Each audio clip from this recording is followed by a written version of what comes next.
ಕಳೆದ 2.5 ವರ್ಷಗಳಿಂದ ಈ ಸರ್ಕಾರ ಯಾವಾಗ ಬಂದಿದೆ ಅಲ್ಲಿಂದ ಇಲ್ಲಿವರೆಗೆ ಶಿಕ್ಷಕರ ನೇಮಕಾತಿ ಮಾಡ್ತೀವಿ ಅಂತೇಳಿ ಸಾಕಷ್ಟು ಅಭ್ಯರ್ಥಿಗಳಿಗೆ ಇವರು ತುಂಬ ಮೋಸವನ್ನು ಮಾಡ್ಕೊಂಡು ಬಂದಿದ್ದಾರೆ.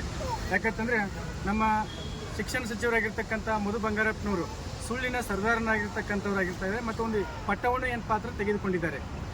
ಪ್ರತಿದಿನ ಸುಳ್ಳುಗಳನ್ನ ಹೇಳೋದ್ರಿಂದ ಸಾಕಷ್ಟು ಶಿಕ್ಷಕ ಆಕಾಂಕ್ಷಿಗಳಿಗೆ ಒಂದು ಭಾಳಷ್ಟು ನೆಗೆಟಿವ್ ಆಗಿರ್ತಕ್ಕಂಥ ಒಂದು ಪರಿಣಾಮವನ್ನು ಬೀರ್ತಾ ಇದೆ ಕರ್ನಾಟಕ ಸರ್ಕಾರದಲ್ಲಿ.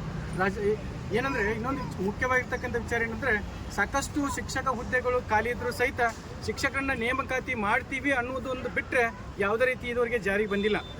ಈ ರೀತಿ ಆದರೆ ನಾವು ಬೀದಿಗೆ ಬಂದು ಆಲ್ರೆಡಿ ಸಾಕಷ್ಟು ಬಾರಿ ಹೋರಾಟ ಮಾಡಿದ್ದೀವಿ. ಮತ್ತು ಇನ್ನು ನಾವೇನಪ್ಪ ಅಂದ್ರೆ ನೇಪಾಳ ಮಾದರಿಯನ್ನು ನಾವು ಇಲ್ಲಿ ಫಾಲೋಅಪ್ ಮಾಡಬೇಕಾಗತ್ತೆ. ಯಾಕಂದರೆ ಇದು ನಾವು ಸ್ಟಾರ್ಟಿಂಗ್ ಆಗಿ ನಾವು ಎಚ್ಚರಿಕೆಯನ್ನು ಕೊಡೋದ್ರ ಮೂಲಕ ಯಾಕೆ ಈ ಮಾತನ್ನು ಹೇಳ್ತಾ ಇದ್ದೀನಿ ಅಂದರೆ ಸಾಕಷ್ಟು ಅಭ್ಯರ್ಥಿಗಳು ವಯೋಮಿತಿಯ ಅಂಚಿನಲ್ಲಿದ್ದಾರೆ. ಈ ರೀತಿ ಆದರೆ ನೀವು ಇನ್ನೂ ಎಷ್ಟೊಂದು ಸುಳ್ಳು ಹೇಳ್ಕೊತಾ ಹೇಳ್ತೀರಿ. ಈಗ ಆಲ್ರೆಡಿ ಒಳ ಮೀಸಲಾತಿ ಅಂತೇಳಿ ಒಂದು ಕಾನ್ಸೆಪ್ಟನ್ನು ಇಟ್ಕೊಂಡು ಇಲ್ಲಿಯವರೆಗೆ 1 ವರ್ಷ ಜಕ್ಕೊಂಬಂದ್ರಿ. ಈಗ ಒಳ ಮೀಸಲಾತಿ ಕಾನ್ಸೆಪ್ಟ್ ಎಲ್ಲ ಮುಗಿದಿದೆ, ಎಲ್ಲ ಪ್ರೊಸೆಸ್ ಎಲ್ಲ ಮುಗಿದ ಅಂತ ಆಗಿದೆ. ಮತ್ತು ಇವಾಗಲಾದರೂ ಕಾಲ್ಫಾರ್ಮ್ ಸ್ಟಾರ್ಟ್ ಮಾಡಬೇಕಲ್ಲ. ಕಲ್ಯಾಣ ಕರ್ನಾಟಕ, ನಾನ್ ಕಲ್ಯಾಣ ಕರ್ನಾಟಕ ಕಾಲ್ಫಾರ್ಮ್ ಆಗಬೇಕಾಗತ್ತೆ ತಕ್ಷಣ. ಮತ್ತು ನೀವು ಪದೇ ಪದೇ ಸುಳ್ಳು ಹೇಳ್ತಾ ಇದ್ರಿ ಅಂದರೆ ನಾವೇನು ಪಾತ್ರ ನಿಮ್ಮ ಮನೆಗೆ ಮುತ್ತಿಗೆ ಹಾಕಬೇಕಾಗತ್ತೆ. ಮನೆ ಶಿಕ್ಷಣ ಸಚಿವರೇ, ನಾನು ಈ ಮೂಲಕ ಹೇಳೋದೇನಂತಂದರೆ ನಮ್ಮ ಒಂದು ಅಭ್ಯರ್ಥಿಗಳು ಭಾಳಷ್ಟು ತಮ್ಮ ತಾಳ್ಮೆಯನ್ನು ಇದುವರೆಗೆ ತಾಳ್ಮೆಯಿಂದ ಇದ್ದಾರೆ. ಇನ್ನು ಅವ್ರ ತಾಳ್ಮೆಯನ್ನು ಪರೀಕ್ಷೆ ಮಾಡಬೇಡಿ.